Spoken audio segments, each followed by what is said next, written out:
Do you hear that? When your ground is saturated like that, you can't plant your garden. I'm doing something I've never done before. I've never had to. I've never had to start squash in pots. But you see, it's been raining and raining and raining here in Central Florida, and it's time to start my squash for the fall. So I thought, well, you know what? It's probably a good thing to start my squash in the pots because I also have a mole cricket problem. So the mole crickets wait until the seeds are sprouting and just putting up those first couple of leaves, and then they go through and eat the roots. All I have needs, I have not provided. So once the plants are established, though, they seem to pretty much leave the plants alone. So the dilemma I'm having here is what kind of soil to put in here. I know that they don't need this real fine seed starting potting mix. It is really, really fine, real soft and fluffy. And I had in my garden supplies this old bag of all-purpose for starting seeds and cuttings. Well, I had never purchased it before and I didn't realize it. But do you see that? I mean, to me, it's almost, I mean, what good is that? It's so light. I'm just really afraid that it's not going to hold the moisture very long. And typically, big seeds like beans and squash don't really need a seed starting blend. But I also know that this wet garden soil might just be too much for the seedlings to come up through. So what I'm going to do, I'm going to mix some of this with my garden soil, and I'll just kind of take a look at it and then decide when it's ready to put in these pots, and then I'll just proceed. So the big pots are for squash, and my small pots are for the smaller, teeny tiny seeds for tomatoes and herbs. And so I'm reserving the small pots for that. I know the squash is going to probably grow really quickly, and they're going to need the larger size. So I've got 3 kinds of zucchini I'm going to start. I've got golden zucchini, dark star zucchini, and early golden summer crookneck. So 3 rows goes perfectly.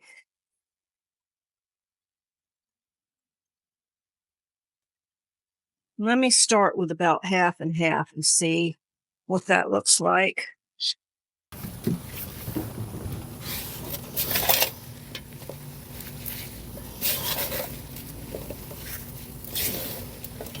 That's mixing up pretty good. It's still pretty light, but yet it's got some substance to it. I think that's going to work.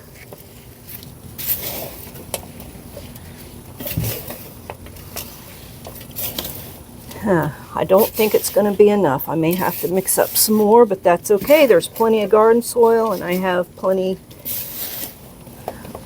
of the seed starting mix. I actually think that's a really good seed starting mix for squash.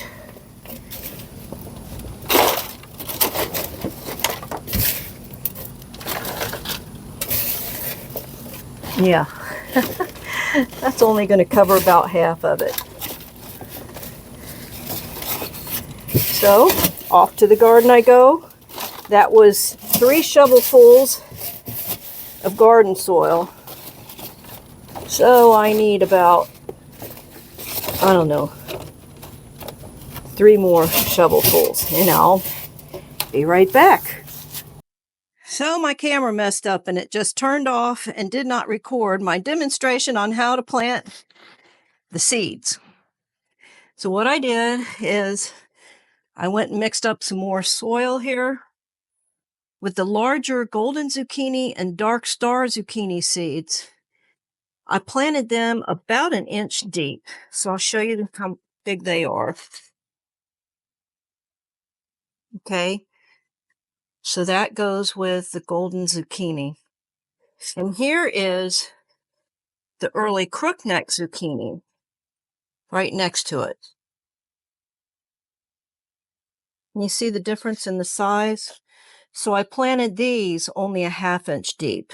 So I just made a little hole and I tapped the dirt down around it, and that's it. So I only put 1 seed per hole. I normally will put a couple and then I just take out the one that wasn't as good. So I normally put 2 seeds per hole when I'm planting anything. But squash has a real good germination rate, so I'm not worried about it. Even if I lose 1 or 2, I'll still have plenty of squash plants for growing zucchini and squash for Thanksgiving dinner. So that should come up in a week to 10 days. And when it gets to be about 3 weeks old, I'll be able to transplant it into the garden. So I'm going to be planting tomatoes, different kinds, some onions, and different herbs here, as well as some marigolds.